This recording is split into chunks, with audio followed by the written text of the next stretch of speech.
Radio Mélodie. Aujourd'hui, c'est mercredi, le jour des enfants. Et avec Elodie, nous allons vous proposer des idées de cadeaux à réaliser avec des végétaux. Bonjour Elodie. Bonjour Vanessa. Je sais pas pour toi, mais en tout cas, mes enfants, ils aiment bien faire des petits bricolages. Alors, je me suis dit, autant joindre l'utile à l'agréable en préparant des petits cadeaux pour Noël. Alors d'abord, je vais vous proposer de réaliser un marque-page. Ok, alors qu'est-ce qu'il faut comme matériel pour ce marque-page ? Alors, tu auras besoin de fleurs, de feuilles d'arbres colorées, plein de choses assez faciles à sécher, plutôt fines, que tu peux trouver dans la nature. Tu auras besoin de mouchoirs en papier, un gros livre, du scotch transparent large, du papier cartonné ou du carton fin, de préférence uni, et de la couleur de ton choix, une paire de ciseaux, une règle, crayon de papier. Pour la première étape, il faut s'y prendre quelques jours à l'avance. Donc là, tu vas sécher tes végétaux en les mettant bien à plat entre deux mouchoirs, et ensuite tu les caleras dans un gros livre. D'accord, alors une fois que ces végétaux sont bien secs, c'est quoi l'étape suivante ?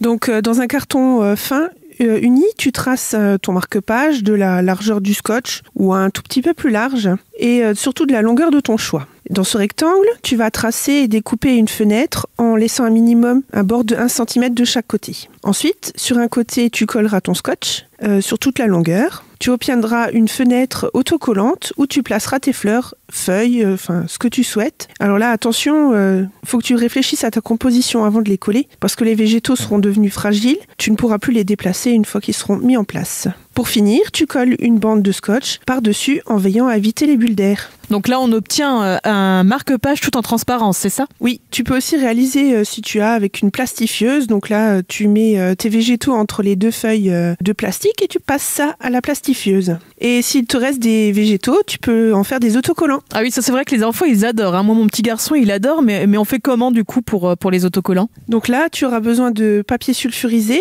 du scotch transparent et donc des végétaux qui te restent. Sur le papier sulfurisé, tu colles le scotch, tu poses les végétaux dessus en laissant un peu d'espace entre chacun. Ensuite, tu colles délicatement une nouvelle bande de scotch dessus. Donc là, j'ai remarqué que le scotch est électrostatique, donc ça a un peu bougé. Donc il faut juste faire un petit peu attention. Ensuite, tu découpes en laissant 1 mm tout au bord. Pour l'utilisation, il te suffira d'enlever le papier sulfurisé qui est derrière. C'est de très très bonnes idées, Elodie. Tu as d'autres bricolages à nous proposer, des suspensions avec des empreintes végétales ? Pour les réaliser, alors il te faudra des végétaux avec des nervures marquées, des branches de sapin, du thuya, de la pâte auto-durcissante blanche que tu peux trouver en magasin ou tu peux la réaliser toi-même. Alors là, il faudra une tasse de maïzena, 2 tasses de bicarbonate de soude ou de sodium et une tasse d'eau.